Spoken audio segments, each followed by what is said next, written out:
Okay. Ni-remove ko muna yung ano ko. Okay. Live na tayo. Kwan, ending. JJ. JJ pala ending. Live na tayo sa ngayon. Ang ating pag-usapan po ay para sa mga lahing bataan. Diyan po nagsimula yung kalayaan ng bayan ng Pilipinas. Bakit? Kasi diyan po nagsimula ang Bataan Death March. Kaya iangad ko sa inyo ngayon, mga kababayan ko, isi-share ko sa inyo itong aking kausap at okay, ito siya ang kausap natin, si JJ. Welcome, JJ Zapata. Okay, nakikita Magandang ko gabi po, yan. Attorney. Batiin mo sa magandang gabi mga ko natin audience. Si Bernard Magtibay, si Argo. So, yung isa kanina si Kay Kumaro, yung maaga pa si Kay Kumaro. So, mga 10 audience na tayo ngayon.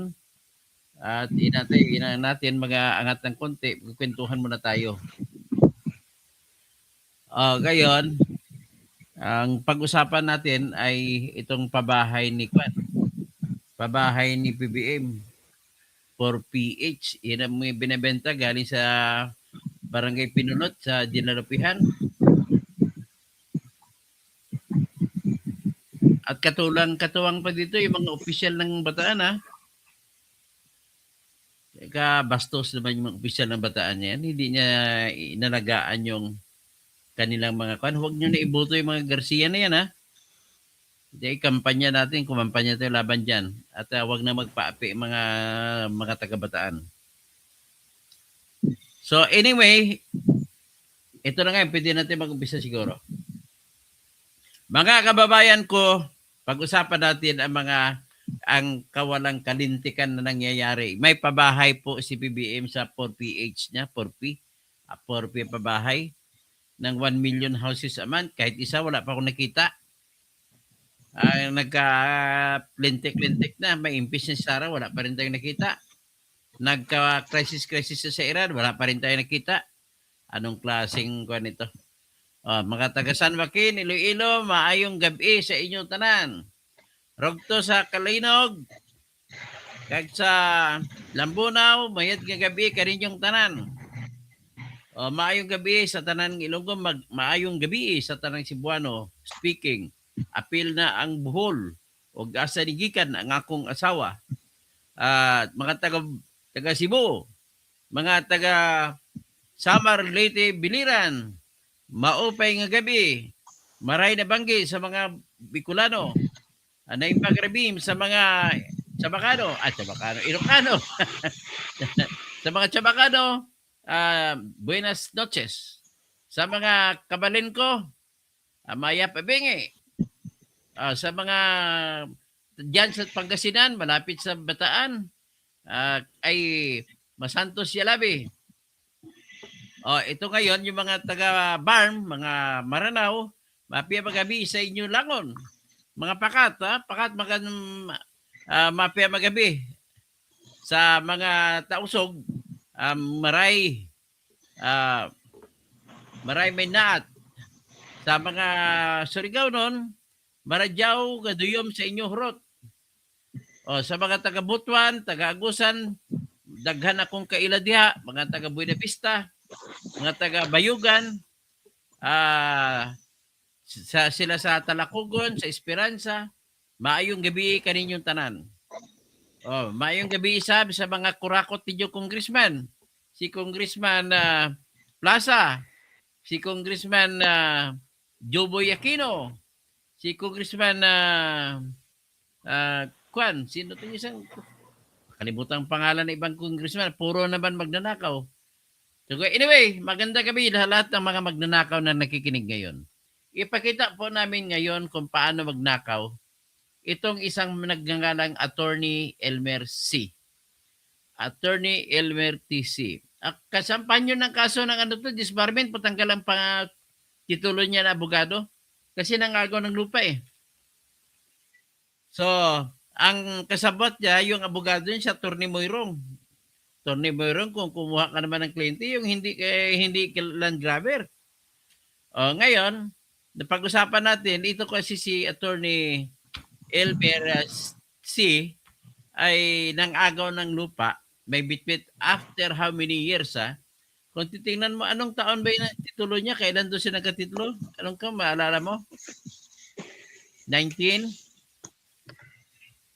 Di mo nakita, mga 1950s ba? Ang bottom line, nagpakita lang siya doon nung meron na siyang proyekto, Colt Laguna Corporation ang dinalang pangalan. May iba pa siyang pangalan, maraming korporasyon. Puro lahat fly by night.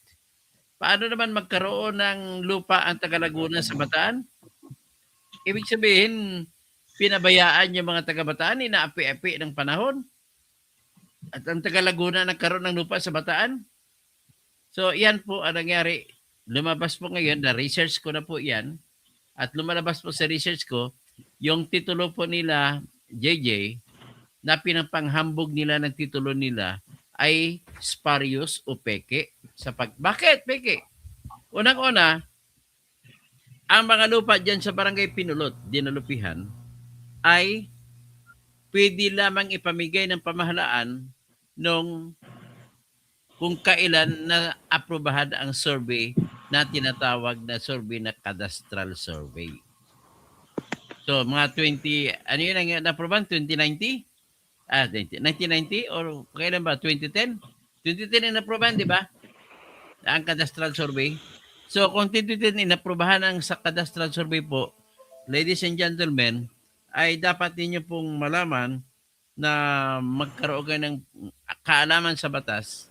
Ang pag-aproba ng cadastral survey na tinatawag, yun din po yung petsa kung kailan pwede nang applyan ang mga lupa na tinatawag namin yan na alienable and disposable. Alien? Alien. Alien. Alien talaga si Elmer C. na yan. Hindi naman taga-dinalupihan yan. Bakit nagkalupa dyan?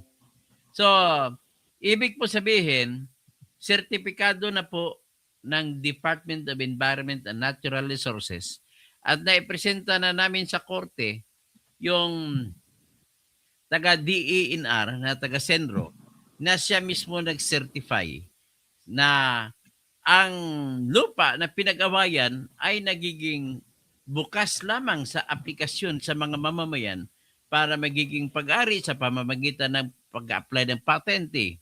Ang patente maaari pong sales patent na bibilhin nila mula sa pamahalaan. Maaari din naman free patent na kailangan meron kang 30 years na pwesto sa lupa na bago mo agawin, bago ka mag-apply. Hindi agawin, apply. Tapos, within 120 days ay ipoproseso yan ng Senro. Ngayon, pag iniproseso ng Senro, 120 days, ang mag-approve niya na ay Penro. So, ang Senro po ay parang, tawagin natin, parang mga customer service. Kung papasok ka sa hotel, check-in ka, yun ang harap sa iyo, yan pong Senro, papel nila. Bagkus, despite the testimony in court of that official from Senro, who is now the acting Community Environment and Natural Resources Officer, ay may nang-agaw pa rin, diba? So, paano magkatitulo ang tao kung ang petsa, kung kailan binigay ang titulo, kung titignan mo ang kanyang titulo, nakapetsa na ibinigay, wala pa yung cadastral survey na aprobahan. Hindi pa na-aprobahan. So, tandaan nyo yan. Kapag hindi pa aprobado ang cadastral survey, hindi pwede mag-apply, hindi pwede magkaroon ng titulo ang lupa. Pero ito po ang nangyari sa ngayon. At nakuha kanila kasi ang problema sa sistema ng panlupa ng rehistrasyon natin, marami pong mga kurakot nung araw pa. Sinisingit, gumagawa-gawa ng titulo. May mga, nung araw kasi, ang lahat ng Register of Deeds ay mga hawak na blank papers na titulo. So, ang gagawin nila, ang wala lang sa kanilang hawak ay yung tinatawag na Original Certificate of Title. Pero yung TCT, Transfer Certificate of Title, yan ang hinahawakan dati ng mga Register of Deeds. So, ang gagawin nila, kung gusto nila mandaya, lagyan na nila technical description At kung ano-ano gagawin nila pagkatapos pirmahan ng Register of Deeds na kunwari dumaan sa proseso. The only way, ang proseso pa ng pagtitulo, dalawang pamamaraan. Ang unang pamamaraan ay mag-apply ka sa korte at ang korte ay magdesisyon, titignan ng korte kung alienable and disposable na bang lupa, na survey na ba, wala bang ibang nang-apply, at ikaw lang ang meron, patunayan mo na 30 years ka na kung free patent ang apply mo. Yan. So hanapin ang korte yan, patunayan mo yan. Ang pangalawang pamamaraan ay yung a-apply ka direkta sa Department of Environment and Natural Resources. Mamili ka. Sa ngayon, ang pwede mo lang applyan ay 3. Pwede kang mag-apply ng una, free patent. Sabi ko kanina, kailangan ipatunay mo 30 years ka na sa nakaka-okupa sa lupa na walang iba kang kalaban kundi ikaw lang. At wala pang titulo ang lupa na inuukupa mo. Pangalawa, patunayan mo rin na ikaw ay Pilipino. Patunayan mo rin na pag meron ka nun, wala nang ibang kalaban, ikaw lang meron, apply ka, within 120 days, aprobahan niyang ng Department of Environment and Natural Resources. Ngayon, kung kulang ang iyong pag-ukupa, may less than 30 years, ang gagawin mo na lang, mag-apply ka, babayaran mo. Bibilhin mo ang lupa sa gobyerno. Wala namang problema pag bibilhin mo, mura lang kasi ang presyo ng gobyerno.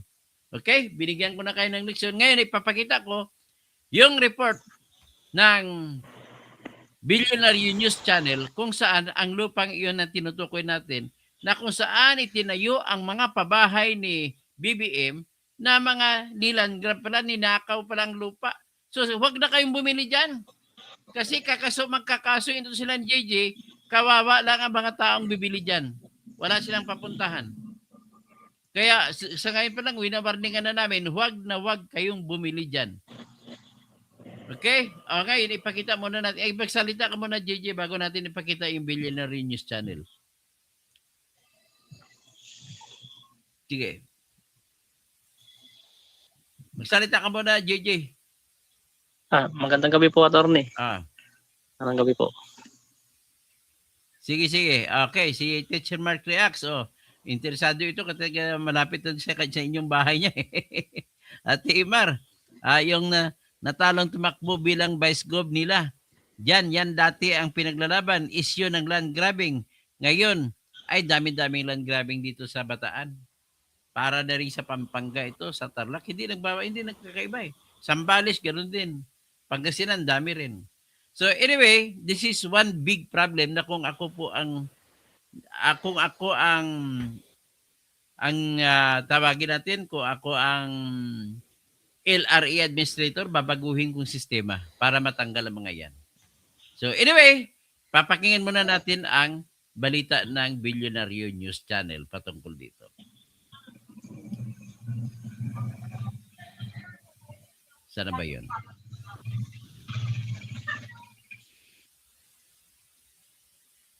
Dali lang, hanapin ko lang muna. Ito para sa iyo eh. Bubuksan ko muna. Nasa iyo.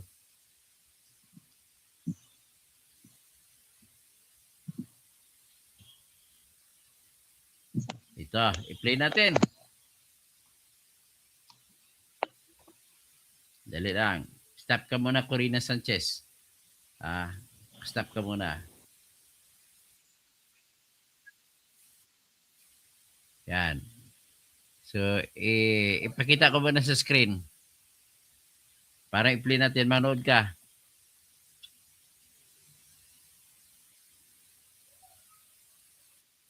Ito po yung lupa na yon na ginagawa ngayon. Nang agaw sila. Pati may mga bukal pa dyan, may mga sapa, tinabunan nila ng lupa. That is a criminal act. Ito ngayon, pakinggan natin. Di na raw malaman ng mga magsasaka sa Bataan kung saan pa idudulog ang issue ng land grabbing sa lugar. Sa halip daw kasi na kampihan sila, mga developer pa mismo ang tinutulungan umano ng LGU. Narito ang exclusive agenda report ni Pierre Pastor. Tinatayang 2,500 hectares na lupain na sakop ng Barangay Pinulot, Naparing at Happy Valley sa Dinalupihan, Bataan ang umano'y inaagaw mula sa mga magsasaka ng mga investor gaya ng Laguna Land Corporation, kasama rito ang nagngangalang Attorney Elmer Tansi na isang real estate developer. Ayon sa mga magsasaka, 1900s pa nandito na ang kanilang mga ninuno. Dati itong taniman ng kasoy, niyog, langka, mangga, kape, kakao, guyabano, sampalok at marami pa. March 2020, puwersahan daw na pinaalis ang mga magsasaka at binuldozer ang mga pananim. Maging ang falls at creek na nagsisilbing irrigation dito ay tinabunan umano ng lupa. Nirapo nila yung mga bakod, tanim, Yan, pati si po yung mga JJ. patanim ng PCA na coconut, pinasira din po nila. Nagkaroon na po ng landslide dito sa Barangay Casabulita, natabunan po yung mga pabahay doon sa baba. Nagreklamo na po yung mga tao, hindi pa rin po sila tumitigil hanggang ngayon. Sa kabuuan, ang lupain ay idineklarang public land na dapat ipinamamahagi sa mga residente na nagsasaka rito sa loob ng 30 years. Kaya't ipinagtataka nila kung bakit nakukuha o nabibili ng private companies. Sumangguni sila sa DENR pero wala raw silang napala rito.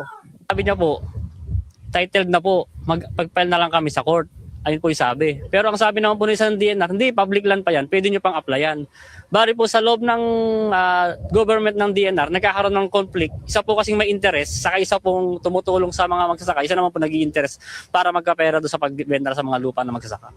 Sa Barangay Pinulot, napanalunan na ng mga magsasaka ang civil case sa land dispute dito. Nag-file ng motion for reconsideration ang mga umaangkin sa lupa. Pero sa kabila nito, nagpapatuloy ang isinasagawang construction at development sa lugar. Tahasan tuloy na sinabi ng mga farmers na ang LGU mismo kasi sa pangunguna ni Mayor Hernan Santos ang tumutulong sa mga developer at hindi kumakatig sa mga magsasaka. Reklamo po kami sa barangay, ang sabi naman po ng barangay, hindi raw po nila sakop yung usapin sa lupa. At di rin po umaatin yung mga nagkiklaim ng lupa ng Laguna Land Corporation, di po umaatin sa barangay. Iba-iba rin ang dahilan na ibinibigay sa mga magsasaka na ang lupain daw ay i-convert na Authority Freeport Area ng Bataan, Woodland Ecozone, Woodland Residences, Dinalupihan Green Residences, Dinalupihan Agrotourism. May nagsabi pa na ang itatayo raw rito ay pabahay ng gobyerno sa ilalim ng 4PH. Hindi na malaman ng mga farmers kung ano ang totoo dahil wala silang natatanggap na formal na abiso patungkol sa lupaing ito. Umabot na rin sa puntong gumagamit na raw ng dahas ang mga developer sa mga magsasakang lumalaban para sa kanilang karapatan sa lupa. Kung ang mga lupaing ito, kasama na ang nasa barangay Nambog at Balsik sa Hermosa, Bataan na naiulat ng BNC kahapon, ay naibenta na nga sa mga dayuhan, negosyante o developers, saan napupunta ang napagbebentahan ng mga ito. Abangan ang tugon ng Department of Agrarian Reform at DENR hinggil sa issue. Para sa agenda, Pierre Pastor, Billionaire News Channel. Okay, yan ang yan ang nakita natin. Ngayon ibalik ko si JJ. JJ, nandiyan ka pa?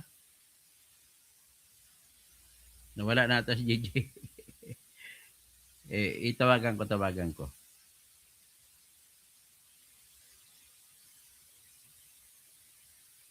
Ay. Yes? What magic is that? Yes. Yes, magic flying.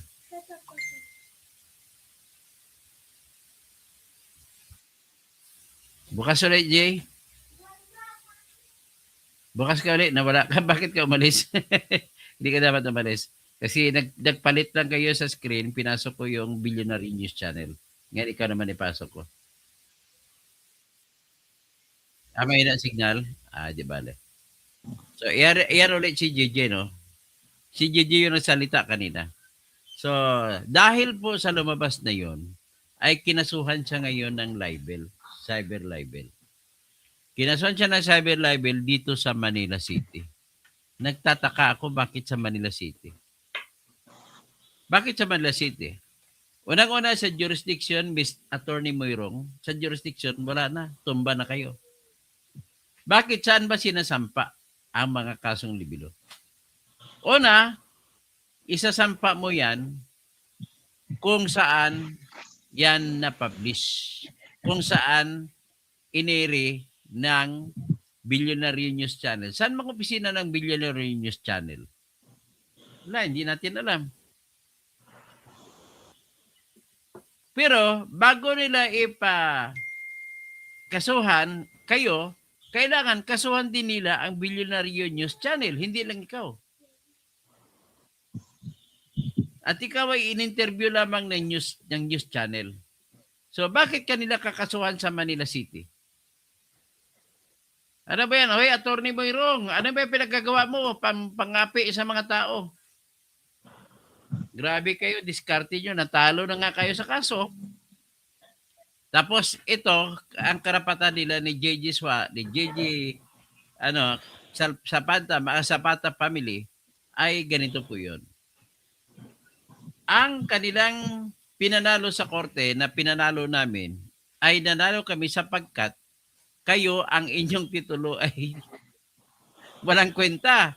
Ang teorya namin sa inyong titulo, Miss Attorney Moirong, na abogado ni Attorney Elmer C., ay kung titingnan mo, yun ay ginawad daw, binigay doon ng gobyerno sa panahon na wala pang approval ang dinalupihan na kadastro.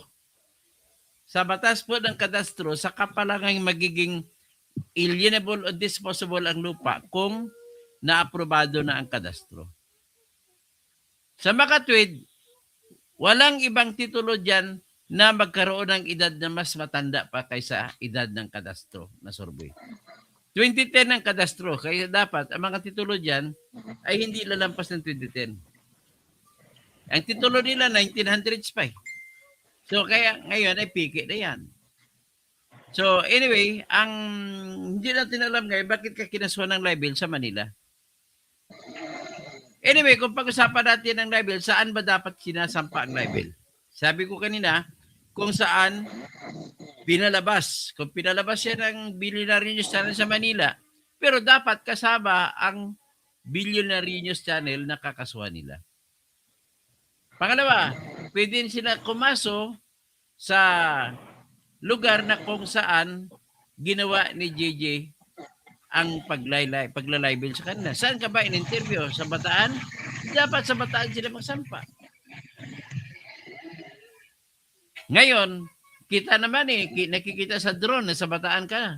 Bakit hindi sila magsampa sa Bataan? Kasi natalo na sila sa Bataan, Office of the Prosecutor. Kaya doon sa Maynila. Yung isa pang pwede nilang pagsampahan ng kaso ay kung saan nagkaroon ng damage. Si Elmer C. Saan ba siya nagkaroon ng damage? Taga Bataan ba siya? Di ba taga Laguna siya? So iyan po mga tinatanong ko, mga teknikalidad na bagay, pero sapat na dahilan para ma-dismiss ang kaso nila laban sa iyo. Ang hindi ko rin lang alam, baka may iba pa silang kinasuhan. Anyway, ang tingnan natin sa aspeto na may merito. Ang una, may merit ba ang kaso ng Laguna? Ang teorya ng kaso nila libel ay sinungaling ka sa iyong mga sinasabi kaya ka kinaso ng libel. So, kung ano man kasinungalingan sinabi nila doon, ay titignan natin, hindi mo pa naman natanggap ang kopya ng kaso. Kaya, ito na lamang ang siguro ang gusto ko lang ipakita to sa lahat ng mga taga-Bataan na may isang pangyayari dito sa Barangay Pinulot, sa Dinalupihan, na kung saan meron diyang Elmer C. na nangapi ng agaw ng lupa. Ang kanyang titulo po ay sigurado po ako na hindi na to nanggagaling sa inimbento na sa panahon ng araw na yun. So kung ganon ang mangyayari, anyway, maganda ka kung kailan matatanggap. Ano pa bang ibang development na nangyari mula nung umiri ka sa mula nung lumabas sa Billionaire News Channel ang iyong balitang yan? Ano bang ibang nangyayari maliban sa natanggap mo na appearance ni Attorney Moirong na bilang abogado ni Elmer C? Ano pa iba? Yung nangyari po, yung tuloy-tuloy pa rin yung development doon sa area. Yung Sa ngayon? pagbubulldozer, pagkakware. Okay. So ngayon, pinasa mo naman dito sa akin yung tinatawag na mga litrato at video ng ginagawa nila. Ilalabas natin ngayon para makita ng makita ng mga tao. Siguro ma-out ka muna sa aking screen, pero ipalabas na muna natin itong mga ginagawa nila.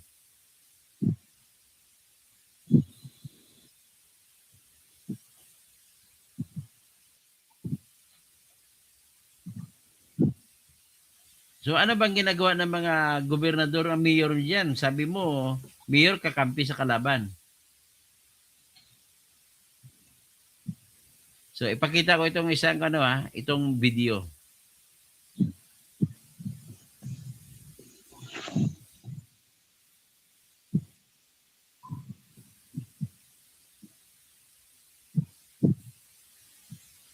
Ipakita ko muna ma-out ka. Di ba? So, ipakita natin itong video na isa. Yung mga binigay mong video din sa akin patungkol sa mga ginagawa nila.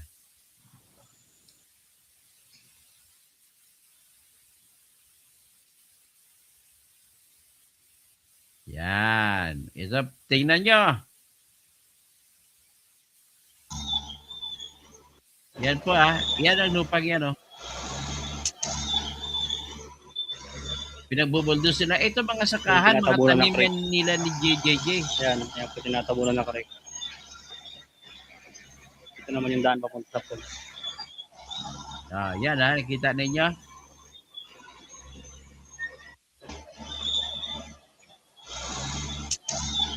Okay, may iba pa.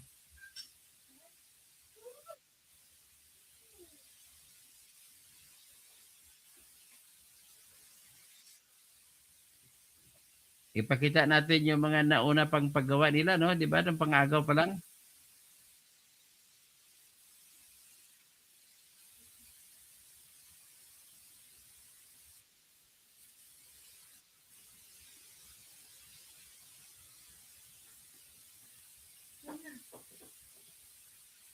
Grabe, ang lamang sa Pilipinas talaga lagi yung may pera. Yan, no? Nakita ba ninyo yan? Yan yung mga litrato nung una na nakita niyo naman sa Billionaire News Channel, yan din. Yes. Okay. Sino pang iba?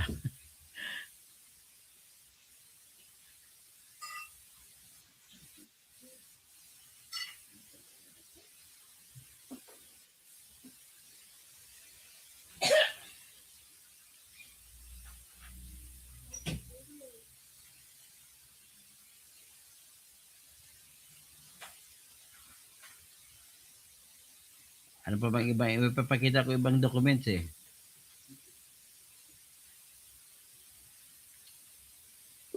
So anyway,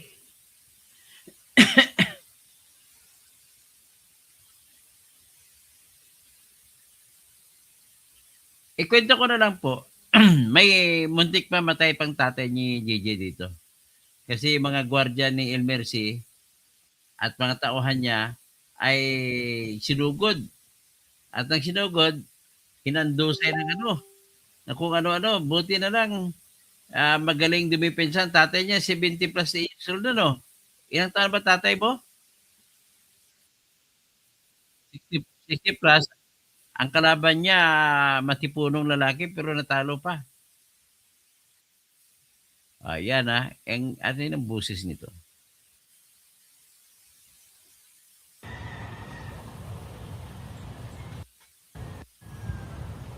So yan, pa sa early stage pa yan, hindi pa nakuha lahat.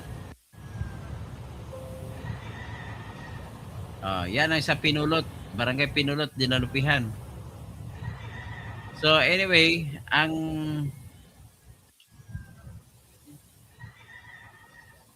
balik tayo, mag-usap tayo. At least nakita na nila kung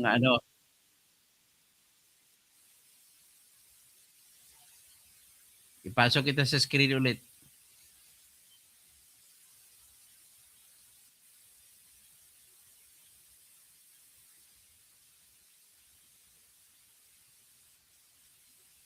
Yan.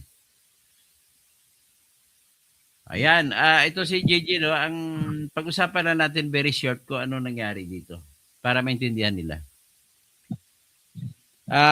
Sa ngayon po, bibigyan ko kayo ng konting lecture tungkol sa palupa, batas ng palupa.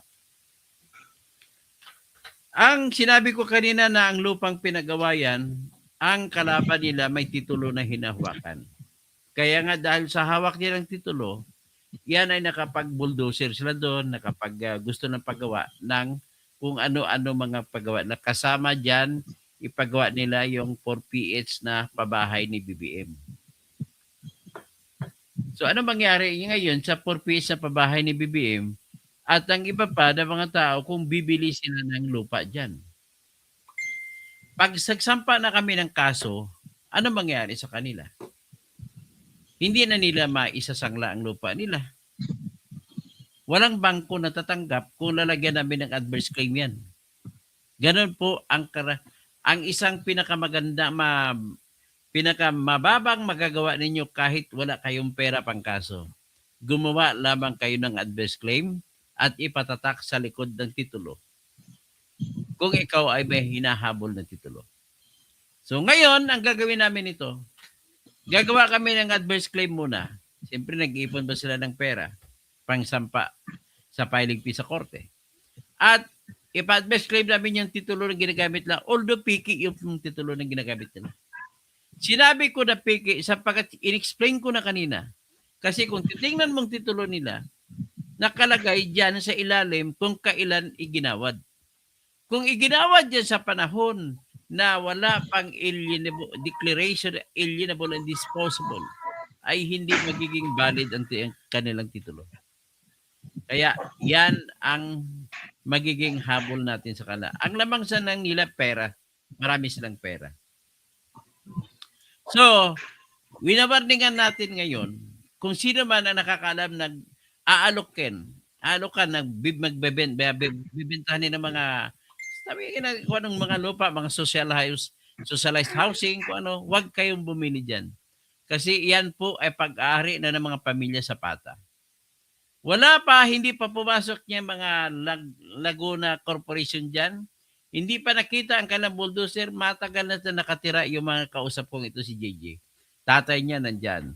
Mga kapatid niya nandyan. Sila nagtatanim ng puno dyan ng niyog. At ang pagtanim nila ng puno ng niyog ay kinakausap sila ng Philippine Coconut Authority.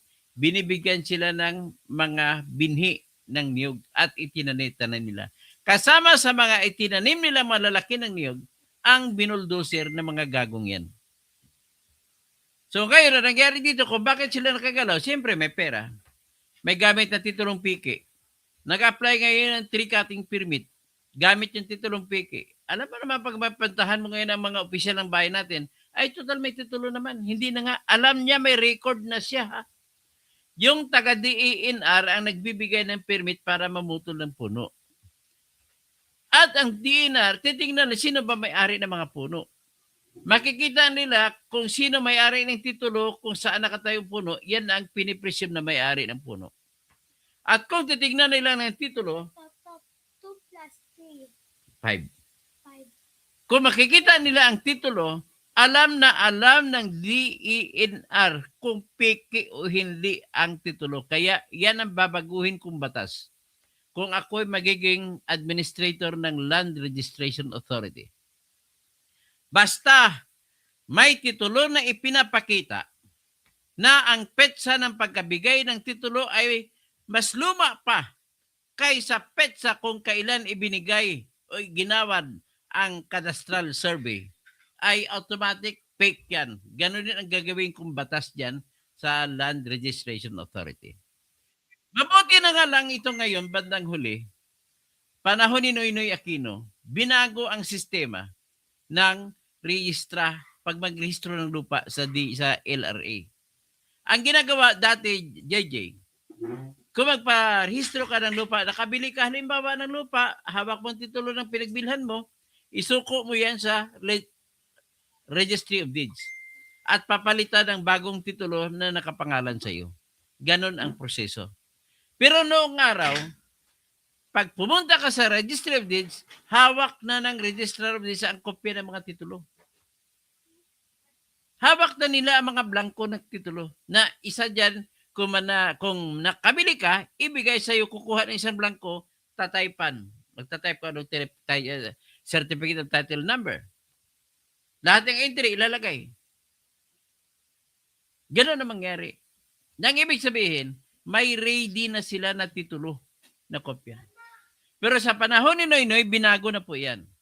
Ang sistema na po sa ngayon ay, pag makabili ka ng lupa, punta ka isuko mo yung titulo ng pinagbilhan mo, at pag nasuko mo, bayad ka ng mga lahat ng dapat bayaran, babayaran mo capital gains tax kung binili mo yan para sa buwis, at documentary stamp tax, pati notaryo publiko, pati transfer tax mula sa city, bayad sa city o di kaya sa probinsya. Asa remote corn. So, pagkabayad mo na, ay isa ka palang magpatitulo ka na ngayon. Sa ngayong panahon, dadalhin mo sa Registry of Deeds, pabalikin ka pa mga 2 linggo hanggang 1 buwan. Bakit? Kasi ang sistema sa ngayon, pag nagpatitulo ka, magkukuha ka ng titulo mo, isuko mo yung titulo ng pinagbilhan mo, tatanggapin yan, sasabihin sa, sir, balik ka na lang mga 2 weeks. Bakit? Ang sistema po kasi ngayon ay ganito, para wala ng dayaan, i-encode muna nila sa computer nila, scan ang lahat ng papel, ipadala sa central office sa Quezon City, sa Land Registration Authority. At ang maggagawa ng titulo ay ang LRA, at i-email ngayon papunta sa local na Registry of Deeds. At kung dumating ng email, i-print out nila, yun na ngayon ang bagong titulo. Kaya hindi na pwede makadaya ngayon. Kagaya nung araw, dinadaya lang nila. So this time, ang remedyo sa kaso ninyo is magsampa ng kaso na ipadeklara mo null and void ang titulo ng kalaban mo. Sapagkat ang rason mo kung bakit peke, ang kanyang petsa ng pagkabigay ay mas matanda pa kaysa petsa na kung kailan inaprubahan na pwede nang ipamigay. So yan lamang masabi natin, huwag natin magpahaba. Babalik na tayo kung mayroon pang development. Okay, ano pang masasabi mo, JJ?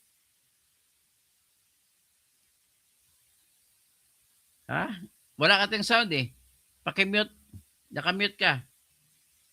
Maraming salamat po sa pagtulong dito sa Barangay Pinulot na Lupian Bataan sa mga magsasaka. Manawagan ka nga kay Mayor. Anong pangalan? Ang pangalan ng Mayor dyan? Mananawagan sana ako kay Mayor Herman Santos o Tong Santos. Okay. Sana mapatigil niya yung mga sumisira ng kabundukan dito sa Lupian. Hindi man lang siya. Kasi sa kanya rin bagsak yung problema nito darating na tagulan. Ang problema kasi kay Mayor, hindi siya nangungonsulta sa mga tao dyan kung may mga proyekto para malalaman niya ang totoong istorya. Maaring inosente siya, hindi niya lang magkwento. Pero hindi yan rason para hindi mo asikasuhin na dapat nasa tama ang lahat ng iyong paggalaw. Bakit niya binigyan ng business permit, Aber? Yan ang unang tanong doon. So, ladies and gentlemen, hanggang dyan muna tayo ngayon. At maraming salamat po sa inyo at magtatawag lang ko si Argo. Grabe talaga si BBM, super kabatan. Project ni BBM yan, for PH. Ang style kasi ni BBM ng proyektong pabahay. May proyekto tayo marami-rami, milyon-milyon. Tatawagin niya ngayon ang mga paborito niya, kontraktor, mga developer. Sige, pag-ati-atihan ninyo. Kikita pa rin siya. Kalahin mo. Saan ka makakita ng presidente? Ganon. Dapat ka libre na yun sa mga tao kasi pantao yan, socialized housing finance yan eh. Okay. Si Ara Sausa, magandang gabi. Felix Minsalavas, Sir Idol, sino ang may kagawan? Admin ba? Admin na ko mga tauhan ni BBM. Ben Reclamador, Romel Bengson, talamak ang kawalanghiyaan ng mga land grabber at ilang mga protector sa mga opisyal ng gobyerno. Naimbag rabi, tirador, o nag-imbag rabi, kada kayo amin. Delphin Torres, salamat sa mga paliwanag para maintindihan ng mga nakakarami. Mabuhay ka, attorney. Teacher Marquez, lack of jurisdiction. Pyra Lucas, kailangan maimbestiga ang budget ng pub. Pwede kay, bakit pa parang sumasali para ito yung APAB, no? Bakit pa naging nasali kayo sa APAB? At tapos, Genciano Pilayo, babahay, may bayad yan. May bayad ka, lahat bilhin, walang libre. Polycarps Mirasol, kawawa, halaga, 2020 pa yan. Grabe mga Duterte admin. Hindi naman kasama ang Duterte admin dito. Ano ka? Policarpio Mirasol, dinadamay mo Duterte dito eh. Pabahay ni BBM yun eh. Ninang yan, kawawa naman ang may-ari ng lupa. Policarpio Mirasol, lumaban kayo ng patas. Lumaban sila ng patas. Kabisado ko po itong kasong ito kasi kami humawak ng kaso nila. Kabisado ko pang lupa na to. Policarpio Mirasol, inuto mo naman. Anong inuto? Kupal ka talaga. Teacher Mark reacts, natalo tumakbong bilang Vice Gov. Dila, dyan. Sino bang tumakbong Vice Gov dyan na natalo? Yan dati ang pinaglalaban, issue ng land grabbing. Ngayon, himod tumbong na kay Auntie Claire at BBM. Sino kaya yun? Sino ba tumakbong Vice Gov dyan? JJ, sa inyo. Si Bet Santos po yung gobernador namin na vice governor ng lumaban. Sino si? Bet Santos po. Beth Santos. Himod daw yung puwit sa kayo, no? Sa tumbong ni Auntie Claire eh. Mimi Authority. Tingnan mo na how things could change, no? Dati kakampi mo, ngayon iba na. Mimi Authority. Bernard Magtibay, mabuti na lang may sarili kayong kaso, abogado na lumalaban para sa inyo. Natalo na natin sila natalo na namin sila sa Municipal Trial Court. Gusto pa humirit? Natalo na nga kayo, kakahiya kayo. Abangan na lang nyo kung anong kasunod. Yun na lang po aking masasabi. At siguraduhin natin na hindi sila makakawala. Okay, kapatid, Dennis Kausing. Okay, maraming salamat po. Sige, JJ, magandang gabi. Maraming salamat po.